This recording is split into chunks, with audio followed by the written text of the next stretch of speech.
Assalamualaikum warahmatullahi wabarakatuh. Jumpa lagi bersama saya Bunda Yuli di Dapur Farafab. Kali ini saya mau berbagi bagaimana cara membuat kue nona manis yang rasanya manis gurih. Jangan lupa ya, like, comment, share, serta subscribe-nya. Ini bahan-bahannya. Kalau bunda-bunda kurang jelas, bisa lihat di description box. Kita siapkan dulu tempatnya. Bisa pakai panci atau wajan teflon yang seperti ada di video. Masukkan santannya, ini saya pakai santan kental yang sudah direbus. Santannya 150 ml. Lalu masukkan jus pandan 150 ml juga. Jus pandannya terbuat dari daun pandan 10 lembar dan 150 ml air. Kemudian dijus dan disaring. Masukkan garamnya setengah sendok teh. Lalu masukkan juga 30 gram tepung beras dan 10 gram tepung maizena. Aduk merata, jangan sampai ada yang menggerindil ya, harus benar-benar rata. Nanti setelah rata, barulah kita masak. Benar-benar rata, diaduk terus.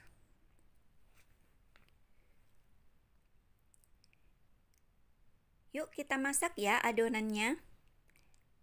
Di api yang sedang sampai mengental dan tidak bergerindil. Ini saya masak dulu, diaduk-aduk. Benar-benar rata. Harus diaduk terus ya, agar tidak ada yang menggerindil dan adonan yang lengket di dasar tempat kita mengaduk adonan tersebut atau yang memasak adonan tersebut. Sampai benar-benar rata, matang, dan licin. Setelah licin, akan nampak seperti yang ada di video ini ya. Kemudian disisihkan, hilangkan dulu uap panasnya. Kita lanjut lagi, buat adonan yang kedua. Untuk resepnya yang lebih lengkap ada di description box. Aduh, belibet. Setelah itu kita mulai. Siapkan dulu baskomnya. Harus benar-benar bersih dan kering. Lalu masukkan 1 butir telur, 130 gram gula pasir. Kalau bunda-bunda suka manis bisa pakai 140 gram. Tapi karena saya tidak suka manis, saya pakai gulanya 130 gram saja. Kita mixer ya. Diawali dari kecepatan yang rendah, kemudian sedang dan naik ke kecepatan tinggi. Nanti telur dan gula ini setelah dimixer akan berubah warna menjadi pucat. Itu pertanda bahwa gulanya sudah larut merata. Kalau bunda-bunda tidak sabar, gulanya bisa di blender dulu ya. Tapi saya dengan cara seperti ini aja sama saja. Dimixer terus sampai berubah warna. Nanti warnanya akan berubah seperti yang ada di video. Setelahnya baru masukkan santan. Ini santannya saya pakai 250 ml. Aduk-aduk. Setelah santan masuk, oh ya, jangan dimasukkan seluruhnya ya, tapi masukkannya bertahap sedikit demi sedikit.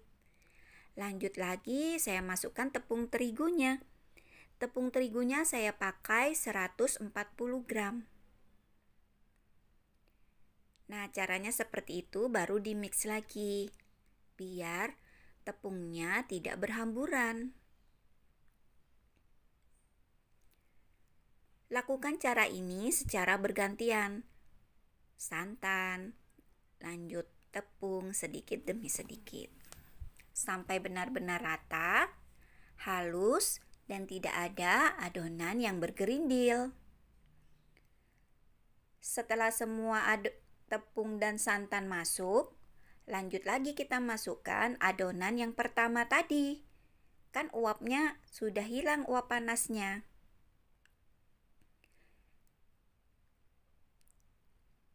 Tuh, benar-benar rata ya.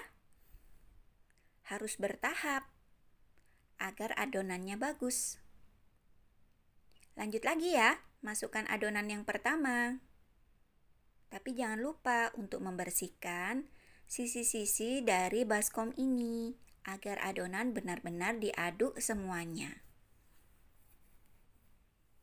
Saya masukkan adonan yang pertama, seperti yang di video, lalu di-mix ya, sampai benar-benar rata. Kalau dirasa masih ada yang sedikit bergerindil, sebaiknya disaring dulu. Seperti yang ada di video, saya lebih suka saya saring lagi ya bun, jadi benar-benar halus. Baru setelahnya dicek, apakah warnanya sudah seperti yang kita mau ya bun. Kalau kurang hijau bisa ditambahkan pasta pandan atau pewarna hijau. Tapi kalau warnanya sudah yang kita mau, tidak perlu ditambahkan lagi ya. Cukup pakai pewarna alami saja. Jadi untuk pewarna opsional aja ya bun. Suka-suka bunda. Mau warnanya hijau pekat atau hijau alami. Kemudian disisihkan ya. Lanjut lagi untuk adonan yang ketiga. Ini adonan yang ketiga. Ada tepung beras, santan, lalu ada gula dan garam. Jangan lupa intip description box. Ini siapkan santannya, saya tuang di dalam panci. Santannya 500 ml, sejumput garam, dan 1 sendok makan gula. Untuk tepung berasnya saya pakai 40 gram. Diaduk-aduk merata ya, jangan sampai ada yang menggerindil. Setelah merata, barulah kita masak di atas kompor dengan api yang sedang. Kalau bunda-bunda masih ada sisa daun pandan, masukkan ke dalam adonan yang ketiga ini, agar adonan yang ketiga juga beraroma pandan harum. Aduk terus sampai merata. Kalau sudah matang, tandanya adonan akan meletup-letup. Ini pandannya, kelihatan kan? Setelah meletup-letup, barulah matikan apinya. Seperti yang ada di video, matikan apinya, lalu disisihkan. Setelah hilang uap panasnya, baru nanti saya pindah di botol kecap atau botol saus. Tapi kalau ada piping bag juga boleh. Jadi suka-suka ya. Dimasukkan pakai sendok juga bisa. Ini cetakan yang saya punya, kemudian dioles dengan minyak makan. Lalu masukkan adonan yang hijaunya. Jangan terlalu penuh ya, agar tidak meluber. Setelah masukkan adonan hijau, baru lanjut masukkan adonan yang putih. Cara memasukkannya, tenggelamkan dulu ujung dari botol saus ini, agar adonan putih bisa tenggelam ke bawah. Tapi jangan sampai ke dasar ya bun, agar cantik nanti kuenya kalau sudah matang. Setelah itu, kita selesaikan sampai selesai, barulah kita kukus. Dikukusnya seperti yang di video. Kalau bunda-bunda tidak punya dandang yang saya punya, bunda bisa lapisi tutup dandang dengan lap ya. Tara, ini yang sudah matang. Cantik bukan? Ini yang sudah saya plating. Saya kasih contoh bagaimana cara membalik kue ini. Kuenya harus benar-benar dingin dulu, baru bisa kita balik ya. Pakai kaos tangan, itu rahasianya, agar kuenya tidak cepat basi. Ini penampakan yang sudah matang. Cantik bukan bunda? Siap di plating. Cantik bukan? Ini saya akan beri contoh setelah kue ini dibelah ya. Bismillahirrahmanirrahim. Tuh kelihatan lumer kan bun? Saya juga mau coba Bismillahirrahmanirrahim. Allahumma barik lana fima razaqtana wa qina adzabannar.